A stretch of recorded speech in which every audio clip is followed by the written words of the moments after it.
சில நேரங்களில் நாம் ஜெபிக்கின்ற ஜெபங்களுக்கு பதில் வராமல் போகும்போது நமக்கு ஒரு குழப்பமும் சோர்வும் வந்து விடுகிறது. ஒருவேளை நம்மை கடவுள் கைவிட்டு விட்டாரோ அப்படின்னு சொல்லி நம்ம ஒரு சோர்வுக்குள்ளாக நம்ம போயிடும். ஆனால் வசனம் தெளிவாக சொல்லுகிற விஷயம் என்ன அப்படின்னா, 1 யோவான் 3ஆம் அதிகாரம் 22வது வசனத்தில், அவருடைய கற்பனைகளை கை கொண்டு அவருக்கு பிரியமானவைகளை செய்கிறபடியால் நாம் வேண்டிக் கொள்வது எதுவோ அதை அவராலே பெற்றுக்கொள்ளுகிறோம் அப்படின்னு திட்டமும் தெளிவுமா யோவான் தன்னுடைய நிருபத்தில் அவர் எழுதுகிறார்.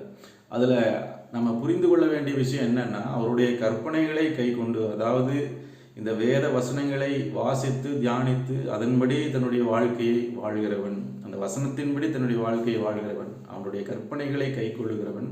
ரெண்டாவது காரியம் என்னன்னா, அவருக்கு சித்தமானவைகளை அவருக்கு பிரியமானவைகளை செய்கிறவன்.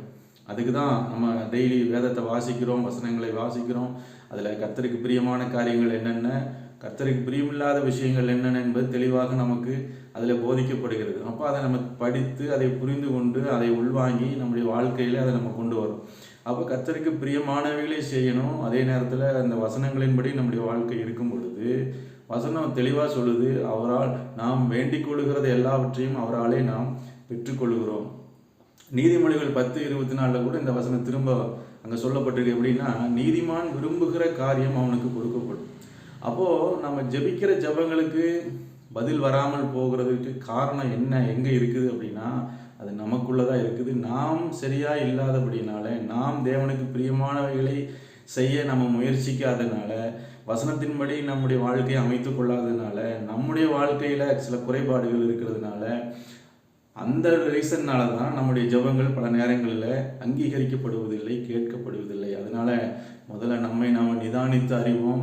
நம்முடைய வாழ்க்கையில் இருக்கிற குறைகள் வசனத்தின்படி நம்முடைய வாழ்க்கை இருக்குதா என்பதை கொஞ்சம் ஆராய்ச்சி செய்து அவருக்கு பிரியமானவைகளை செய்ய நம்ம முயற்சி செய்து அதுக்கு பிரயாசப்படும் பொழுது கர்த்தர் அதையெல்லாம் வாய்க்க பண்ணுவார். அதே நேரத்தில் நம்முடைய ஜெபங்களுக்கும் பதில் தருவார். ஆம் என்றும் ஆமேன் என்றும் அவர் பதில் தருகிற தேவனாய் இருக்கிறார். நம்முடைய ஜெபங்களை புறக்கணியாத ஒரு தேவன் தான் அவர். நம்முடைய குறைகளை நம்ம முதல்ல சரி செய்யும் பொழுது நம்முடைய ஜெபத்துக்கு உடனே பதில் வரும். நீதிமான் விரும்புகிற காரியம் அவனுக்கு கொடுக்கப்படும். God bless you. மீண்டும் நாளைக்கு சந்திப்போம். Have a good